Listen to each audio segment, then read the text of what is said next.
Hello, Tania Ravbar, and welcome to the Slovenia Australia channel. Thank you. How are you?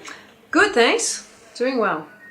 Tania, at what age did you begin playing music, and why did you begin?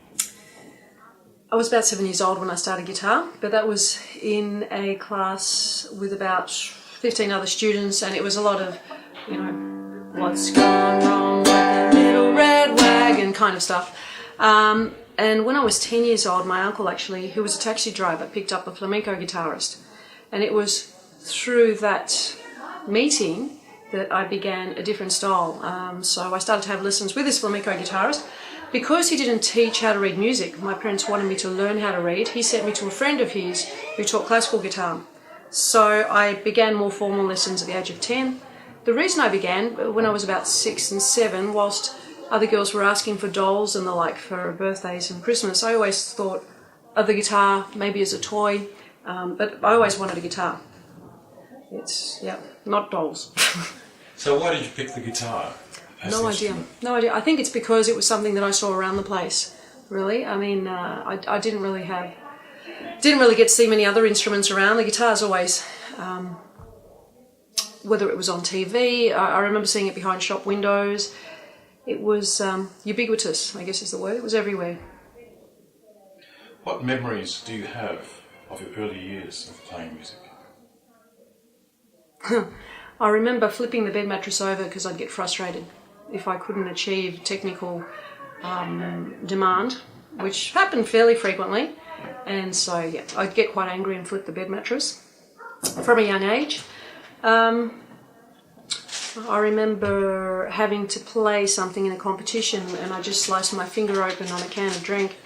And the particular piece was something like, it's called Leyenda, a very Spanish one. So every time I put my finger down, the string would go in the cut quite neatly. Ouch. And it hurt, to say the least. And I was about 14 years old.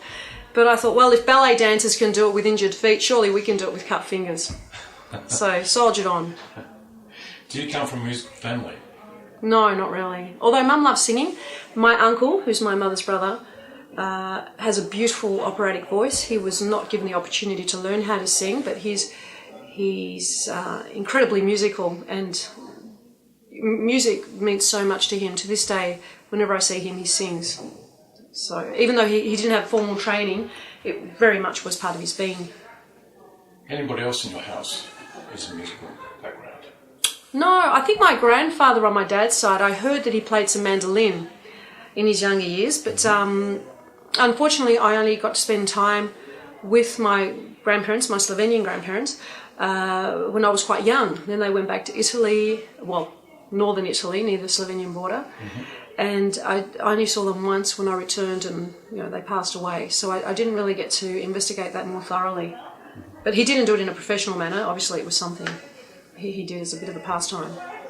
Tania, you have a Bachelor of Arts, a degree in music from the Victorian College of the Arts, and a postgraduate diploma in music. Why did you decide to study music at a tertiary level after high school? I was crazy when I think about it. No, it was something I wanted to do. Music. When I was young, I wanted to join the police force, and I wanted to be a stunt woman, and I wanted to do various things. But I think when I was in my early teenage years, I did, even though I was frustrated about practice many times, and like most kids didn't particularly always want to practice, but around the age of 14, I think I became quite passionate about guitar, and did practice a lot, and did start performing from an early age. And I decided that's really what I wanted to do. I don't think I could see myself without it, really. How often would you practice, and how long? Well, I tried to practice every day, and as an early teen, a couple of hours a day is what I had. Sometimes 3 hours when I got to year 11 and 12. Music wasn't part of our core subjects at high school back then, so I found I was doing theory and guitar outside the school core subjects, and I had all the other subjects to do at school, so I found myself staying up till very late and getting up very early practicing, and on occasion staying up all night trying to get things done, because I just couldn't fit it in. And yes, at the level I was at, I required to practice about 3 hours a day in year 11 and 12. But it was demanding. It was tiring. That's a big chunk of the day, isn't it? It is a big chunk of the day, so I get frustrated now with students who I teach who say they don't have time to practice.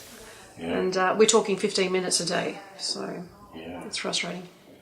Tania, you play music in a variety of combinations, from solo to group structures. Mm-hmm.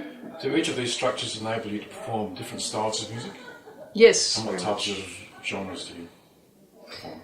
At the moment, a lot of world music. I play a lot with a mandolinist, and we specialise in world music, so we do a lot of pieces from South America and Spanish origin, because that's what we particularly enjoy doing. We also do some Italian music, Russian music, Hungarian music, classical music, of course. I've composed a fair bit for that combination and arranged a lot of music for that combination.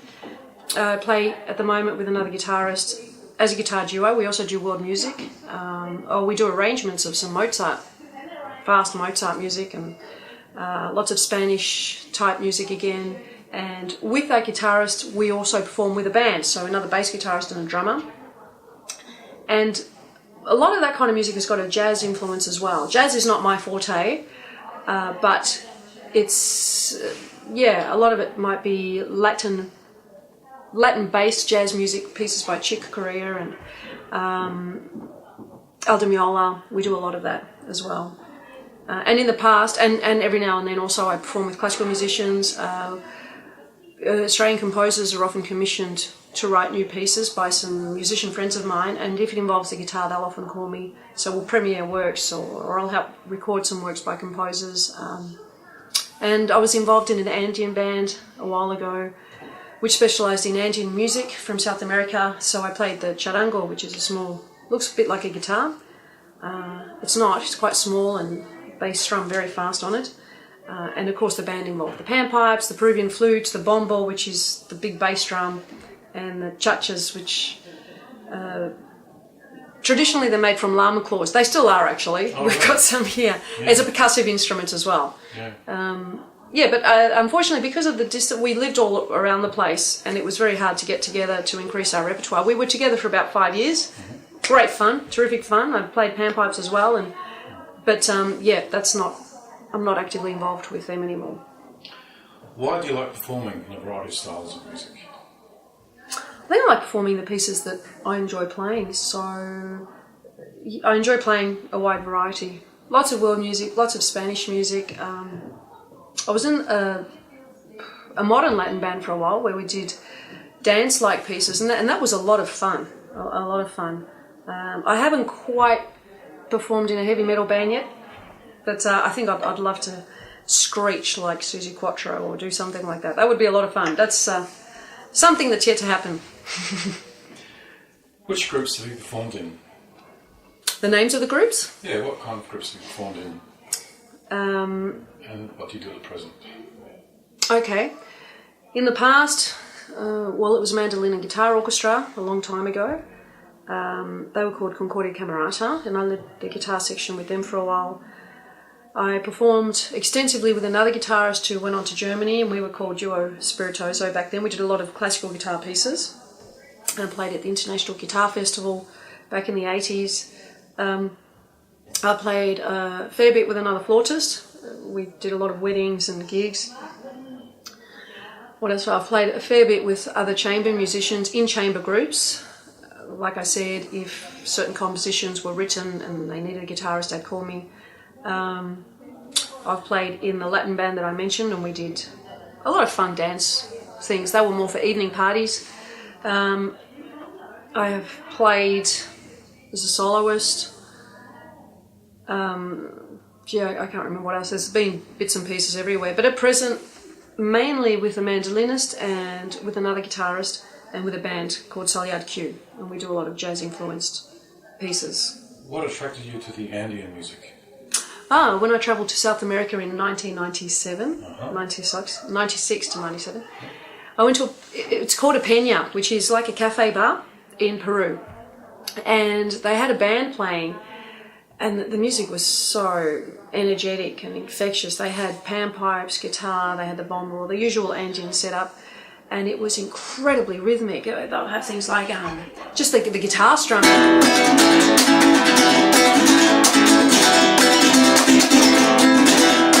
It was very, very rhythmic, and you just want to move to it. So when I was there, I thought, this is music I'm going to learn. I'm going to learn how to play the charango, and I'd love to know how to play the panpipes. And I bought some panpipes, and from the factory they gave me a single pipe, and I remember travelling, just trying to blow into it, because it took me ages to get a sound out of this pipe.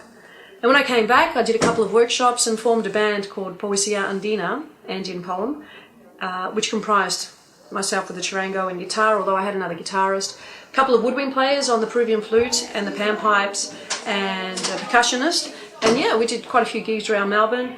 But what we really lacked was the real Andean look. We didn't have the long Indian hair. We weren't the guys with the long dark hair. And I think the visual image is just as important. So we didn't have that, but gee, we love the music.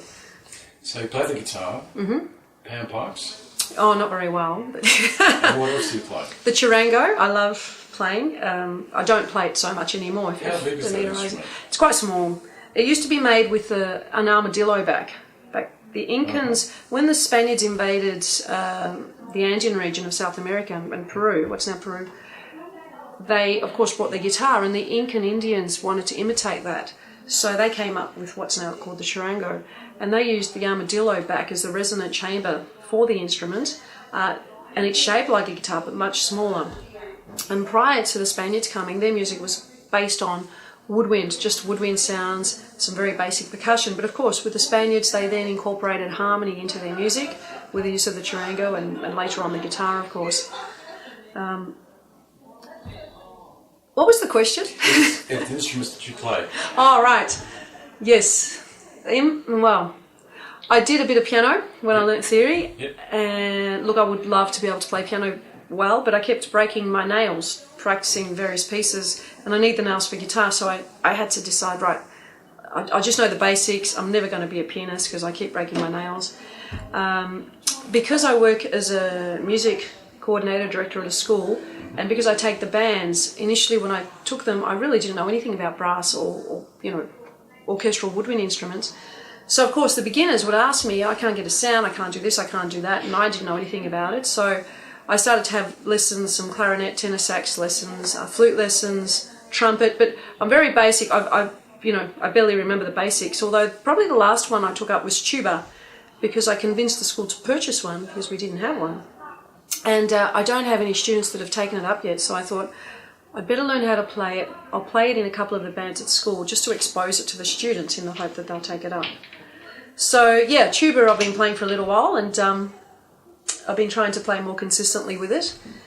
And, I'm still a beginner on the tuba, but with consistent practice, I hope to get better. Your compositions, what type of music do you compose?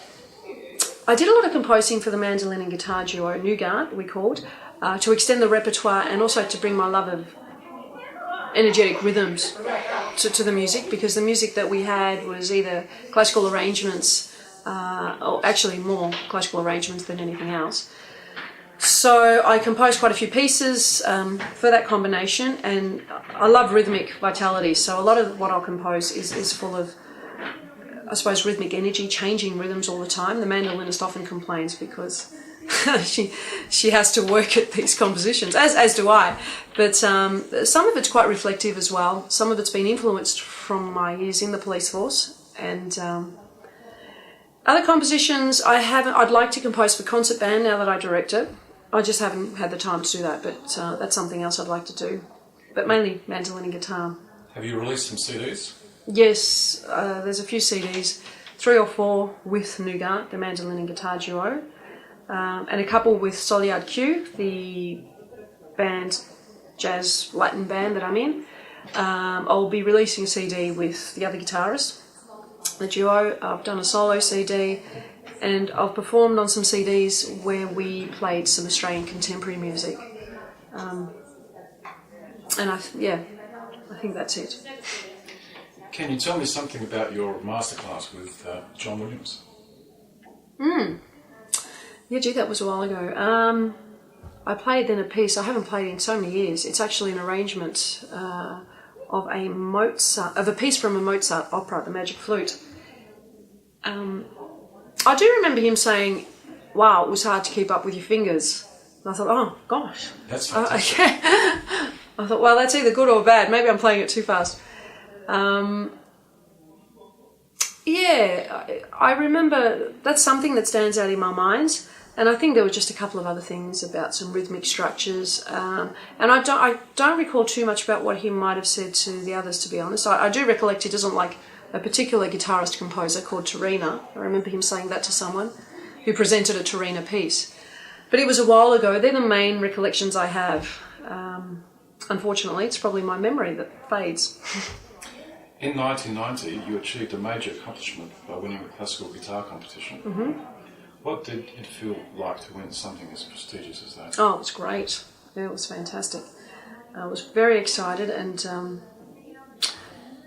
well, at the time I was also doing another job, and I used to practice when I worked night shift when it was quiet. So I still maintained a lot of practice.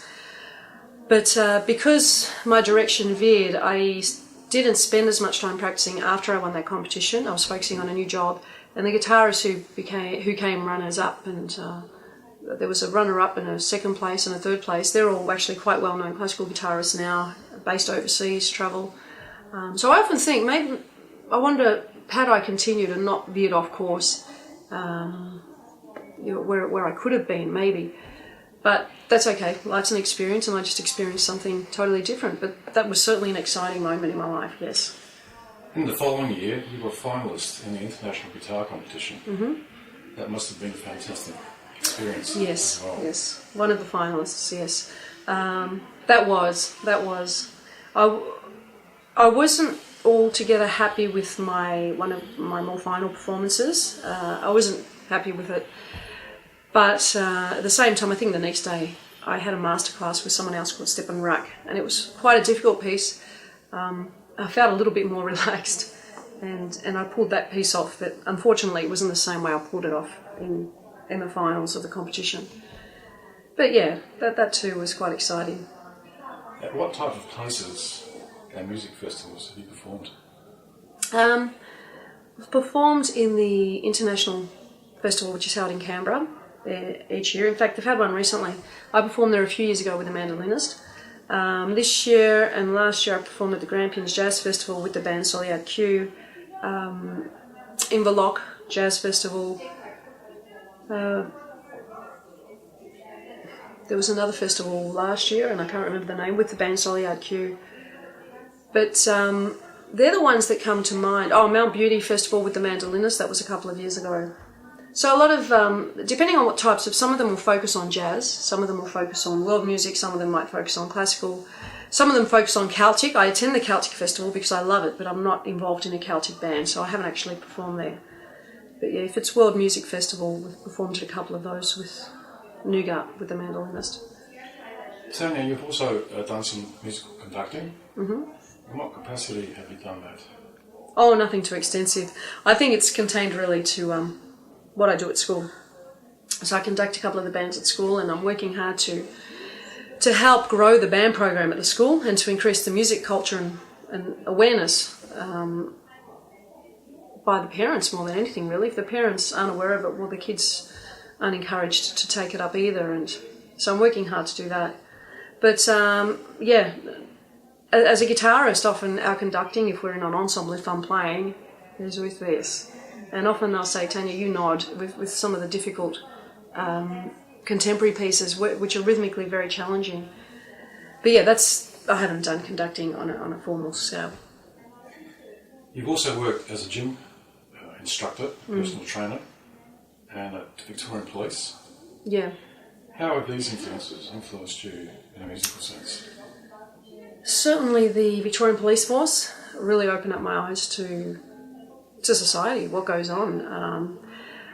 And I realised my focus prior to that was on practising and trying, always aiming for perfection. To this day I'm still aiming for perfection. I don't think I'll ever get there. But then I suddenly realised, wow, I'm in such a small world. These people are out here facing hardship or going to scenes where people are injured in car accidents, giving death notifications, going to SIDS cases. I realised how small my world was before that, and how insignificant it really was, and how self-indulging it was. So I think it just put everything into perspective. To this day, even as I'm working as a music teacher, where teachers might be upset because of reports or the little things that worry them, I just find things don't worry me so much, because I think I'm just thankful for what I have every day, going home to a family who's alive, who are well. So I give thanks every day. I just don't let things like that worry me anymore. You also have a diploma of education, and currently, as well as performing, you are a music teacher at your girls' college in Melbourne. What are you aiming to teach or tell your students about music? I just want to engender a love of music in them. And one of the things I'm trying to teach, I observe always that they're very fearful of making a mistake. When they perform in class, in the performance classes, they'll apologise before they begin. They apologise whilst they perform. They apologise at the end of the performance. And I always ask them, what is it you're trying to give to your audience when you perform?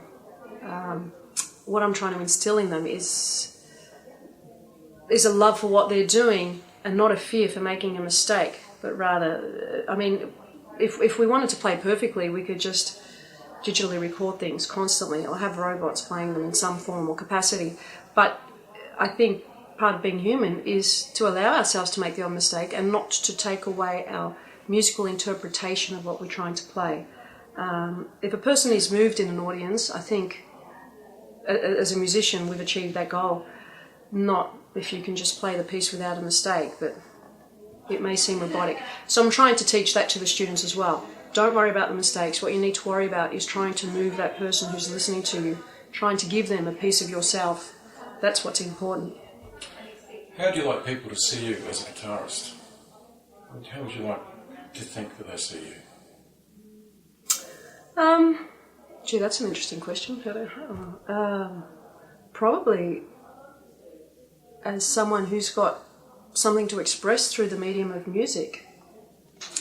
Something to express. Now, that's not necessarily a concrete something, but using the medium of music to really have people feel emotionally and spiritually. And I hope that they may think that I've succeeded in doing that, because if they don't feel that, or if they don't think that, I think I've failed in what I'm trying to achieve. So if I have any audience member reflecting, or, nearly crying if it's a sad piece, or dancing or stomping their feet or clicking along, I think I've achieved, I hope I've achieved that something. Yeah. Tania, thank you very much for the interview. Thank you. And all the best for the future. Thank you very much. And you're going to take us out with something? Oh dear. Okay, let's see. I might play you a bit of traditional Malagueña.